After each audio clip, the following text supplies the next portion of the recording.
none tuwa 17 Werurwe turembaza abatagatifu Patrice na Gertruda wa Nivelle. Uriko nanjye Dani iyo ni Lumen TV. Reka ku mateka ya mutagatifu Patrice umwepiskopi wa mbere wa Ireland. Patrice yavukiye mu gihugu cya Gore nabwo Faransa bw'icyo gihe, avukira hafi ya Boulogne-sur-Mer. Yavutse hagati y'umwaka wa 373 na 390. Yakomokaga mu muryango w'Abaromani. Bavuga ko yari afitanye isano na mutagatifu Martin w'Itours. Nubwo Patrice yarezwe gikristo akiri muto, ntiyashamadutse cyane mu by'ubukristo.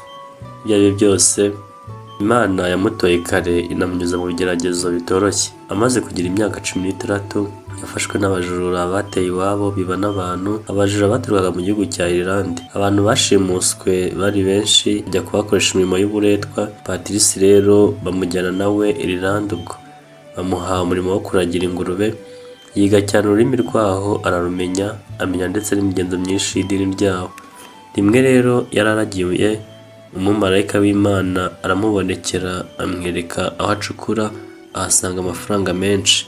Marayika amubwira kuyashyira abamufashe ngo bamurekure. Ayitanga hatya ingurane ye, baramurekura. Hashize imyaka 6 yasuye mu Bufaransa.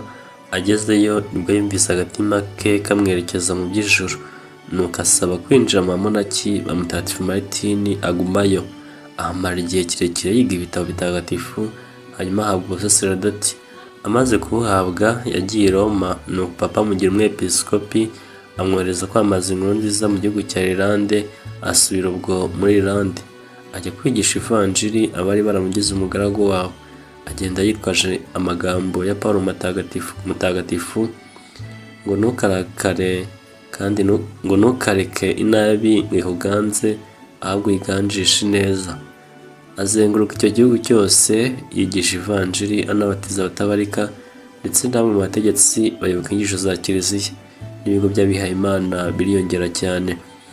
Amaze kugeza hagati y'uwo murimo utoroshye, yatoye abepiskopi bo kumufasha, nuko abasigayo yigira mu mwiherero wa wenyine, gasege kandi asabire Kiliziya nshya ya Ireland. Imana ubwayo yashyigikiraga inyigisho za Patrice. Umunsi umwe umwami w'igihugu ashaka kumwica, arambuye ukuboko ngo amutere inkota, kuko kuruma guhera mu kirere kubanguye inkota. Ubundi yohereza abamwica. Igihe amaze kumufata arazimira, abura aho agiye. Bagerageza kumurogera mu byo kunywa birabananira, kuko ntabwo yagiraga icyangwa cyangwa ngo agire icyo arya atagihaye umugisha. Yapfuga gusa kuba agiriye ikimenyetso cy'umusaraba ku cyo bamurogeyemo, cyaba kirimo uburozi, kikihonda hasi kikajanjagurika. Ibyo bitangaza bye n'ubutagatifu bwe bituma ukwemera gutagatifu kogera ava muri Ireland. Ubukristo burahakomera cyane, kuva ubwo hashinga imizi na n'ubu. N'abaprotestanti ntibashoboye kububatesha. Ireland kuva kera yitwikirirwa cy'abatagatifu. Ibyo byose Patrice abishobozwaga no gusenga no kwibabaza. Yitabye Imana ahagana mu mwaka wa 461. Patrice yagizwe umurinzi w'igihugu cya Ireland. Bakunze kumwerekana kandi agira inzoka z'impiri. Ibigo byinshi by'abihaye Imana niwe byirageza. Mutagatifu Patrice udusabire.